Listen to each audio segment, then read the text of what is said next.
पारस health ने नए cardiac block का किया अनावरण, जिसका आज SSIDC के मैनेजिंग डायरेक्टर सुशील सारवान ने रिबन काट कर उद्घाटन किया।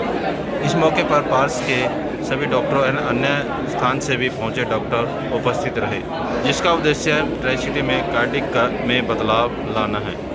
आइए सुनते इस मौके पर एंजियोप्लास्टी प्रोसीजर हो चुके हैं।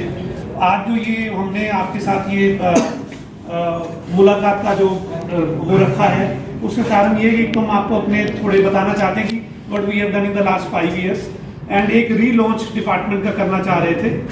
हम आपके प्रश्नों का उत्तर देने के लिए भी तैयार हैं। इन केस आपके पास कोई प्रश्न है तो कार्डियोलॉजी टीम से एंड पूरी कार्डियक साइंसेस टीम से आपके मन में कोई क्वेश्चन हो, कुछ हो तो आप पूछ सकते हैं।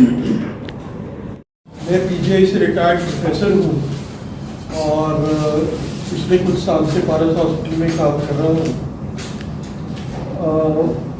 हमने जब पारस हॉस्पिटल शुरू हुआ तो सबसे पहले कार्डियक साइंसेस का डिपार्टमेंट लॉन्च हुआ।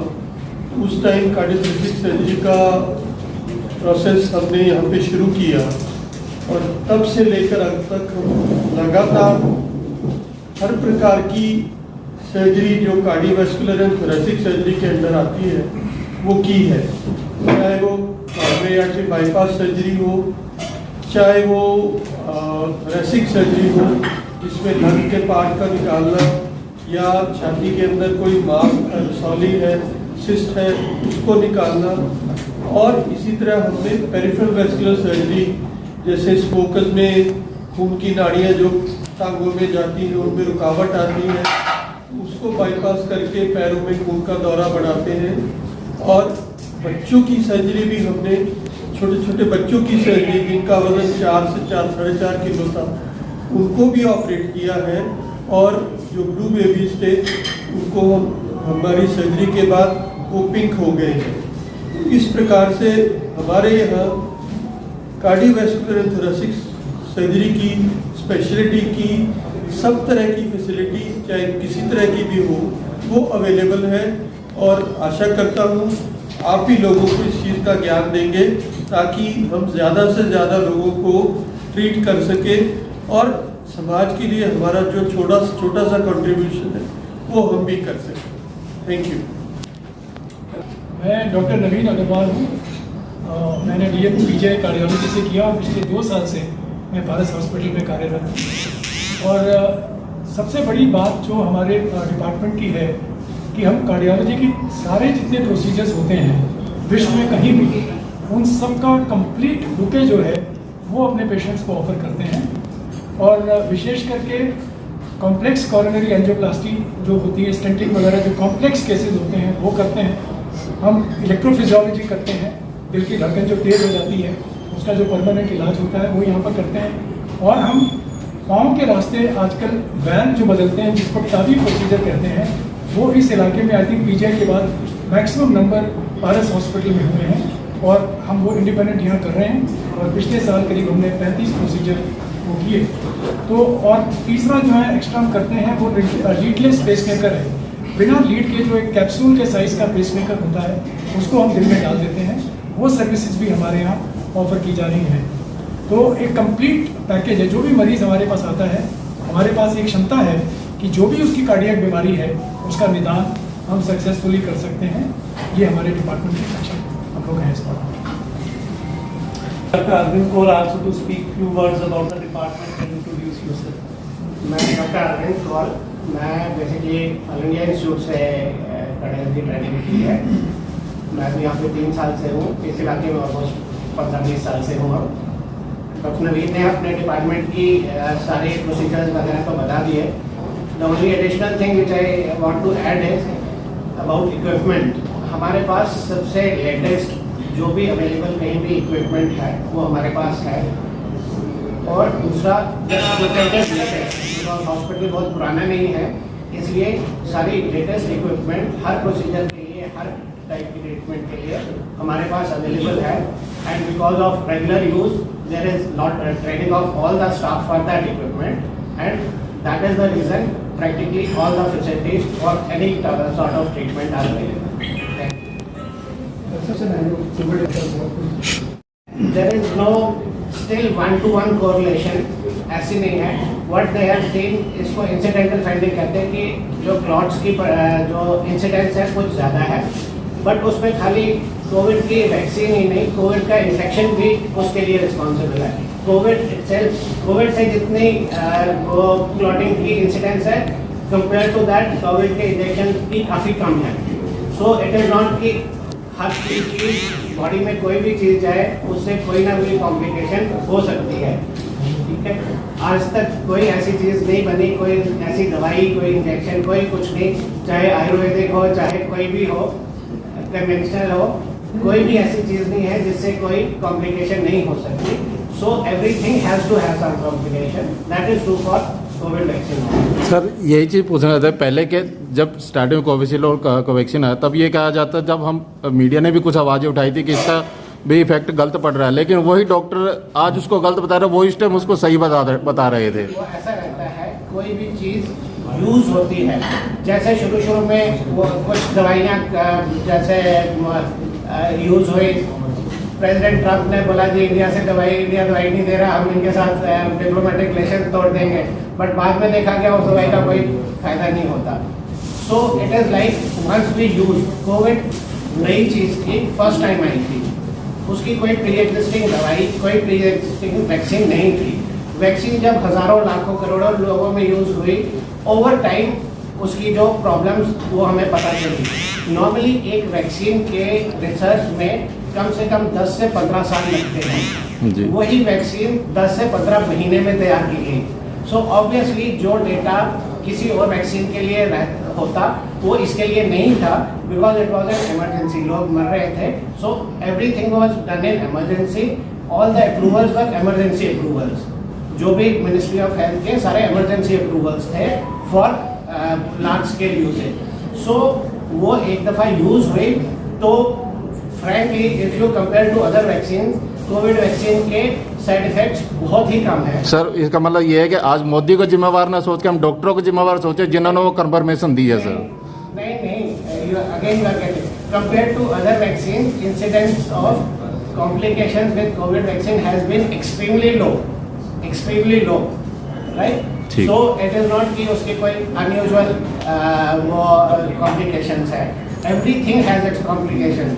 If you eat food also, that can cause an infection. Okay thank you. Doctor साहब, जो आज जो इंफ्रास्ट्रक्चर जो लॉन्च किया है उससे कितना बेनिफिट होगा लोगों को जो लॉन्चिंग की है, इसके बारे में? देखिए, जब मरीज हॉस्पिटल में आता है तो वो दो चीज़ों के लिए आता है, इलाज के लिए भी आता है, सुविधा के लिए भी आता है, ठीक है। जो इलाज का जहाँ तक सवाल है वो तो अभी तक कम कर ही रहे थे, और हमारी हमेशा ये कोशिश रहती है कि इलाज में हम जितना इजाफा, जितनी इम्प्रूवमेंट कर पाएँ वो करें। जो आज की हमने इनॉग्रेशन की है उसकी मेन जो मकसद है वो है मरीज की सुविधा, उसको एक अच्छा इन्वायरमेंट मिलेगा, सारे डॉक्टर्स उसको इमीडिएटली अवेलेबल हैं, सब अगल बगल में बैठे हुए हैं, अगर हमें कोई आपस में क्रॉस कंसल्ट करना है तो हमारे लिए बहुत आसान हो जाता है। तो मरीज की जो एक एक्सपीरियंस रहेगा, जो तजुर्बा रहेगा हॉस्पिटल में आके इलाज करने का, वो बहुत ही सुखद और बड़ा आसान हो जाएगा, ये इसका मेन। जैसे आप कार्डियोलॉजी से संबंधित हो, अगर जैसे छोटी आंत बड़ी आंत होती है, अगर वो किसी पेशेंट की सड़ जाए या खराब हो जाए तो क्या प्रोसेसिंग होती है, क्या मरीज को बचाया जा सकता है? क्या चीज़? एक छोटी आंत अगर बड़ी आंत अगर सड़ जाए, खराब हो जाए तो क्या प्रोसेसिंग रहती है उसकी, क्या मरीज को बचाया जा सकता है?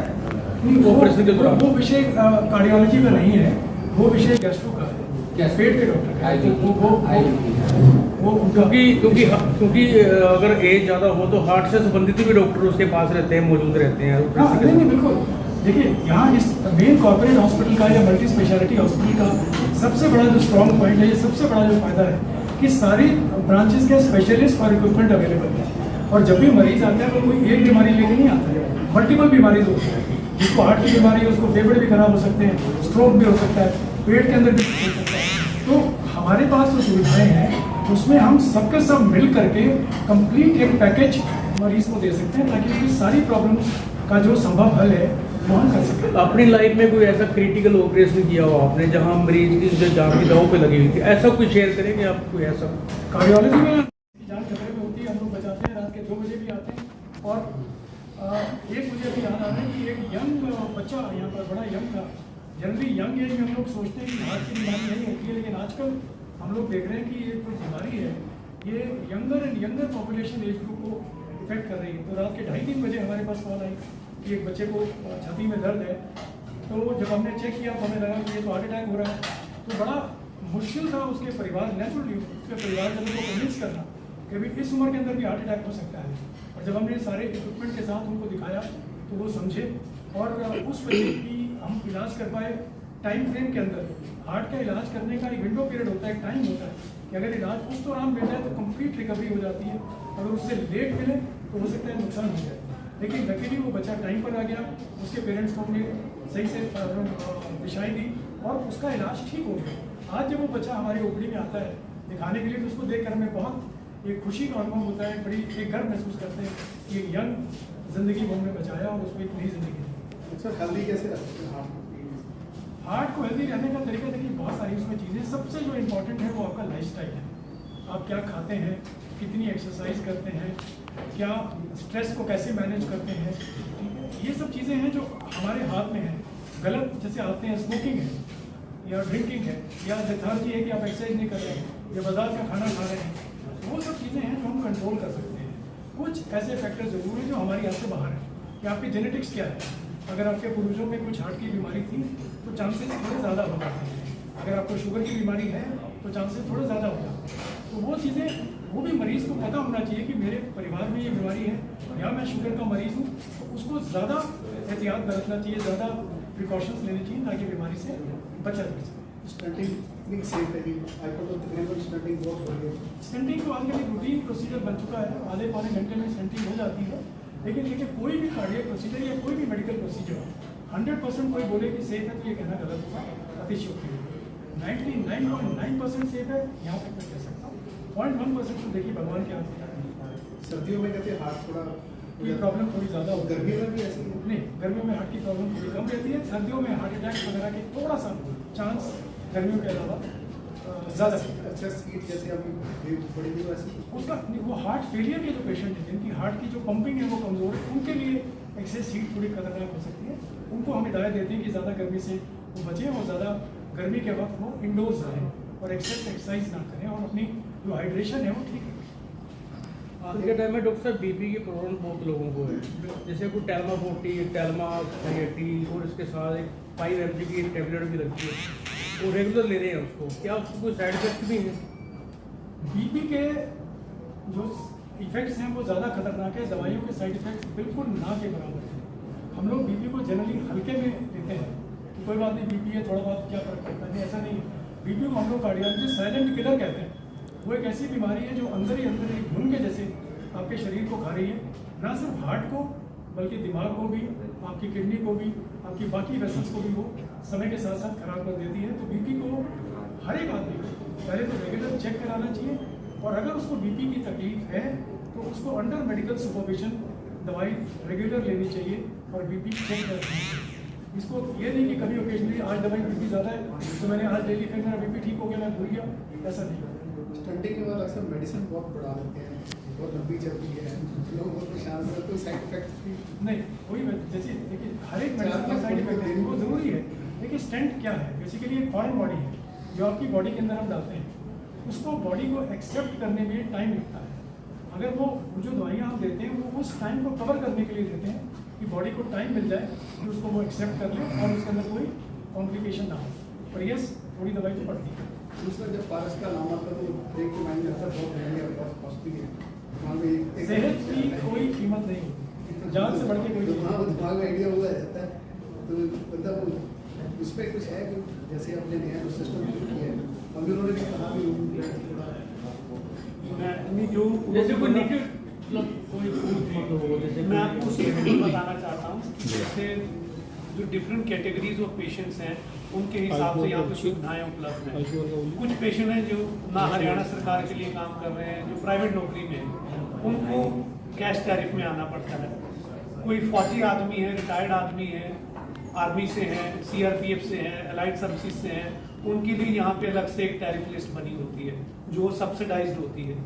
फिर जो गवर्नमेंट सर्विस में है उनके लिए अलग से रहते हैं, कोई पब्लिक सेक्टर अंडरटेकिंग में है उनके लिए अलग से सुविधाएं रहती है, उनको कैशलेस सुविधाएं रहती हैं। आपको पैसे दे के इलाज नहीं कराना है, आपको हम उस डिपार्टमेंट से पेमेंट लेते हैं, हम अपने बिल वहाँ सबमिट करते हैं।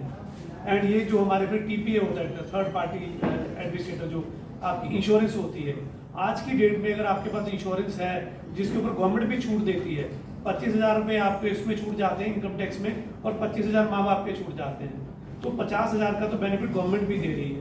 हेल्थ सबसे ऊपर है, जैसे डॉक्टर साहब ने बोला, हाँ पैसा भी जरूरी है, पर अगर हम अपनी हेल्थ को मेंटेन करना चाहते हैं तो पैसा खर्च करना पड़ता है। जो सुविधाएं हैं वो उपलब्ध हैं डिफरेंट कैटेगरीज के हिसाब से। मीडिया के लिए कोई फैसिलिटी है सर?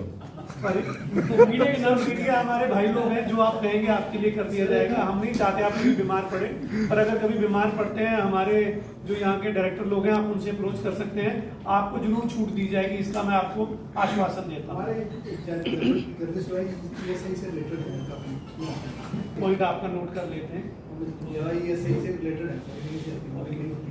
वहाँ से रेफर होते हैं, अगर उसको टाई अप करने को कहीं है उनके साथ, ठीक है, कभी बेनिफिट नोटेड है, आपका हो तो जरूर सर बताएं। मैं तो आपके पड़ोसियों सामने पे अच्छा, राइट राइट।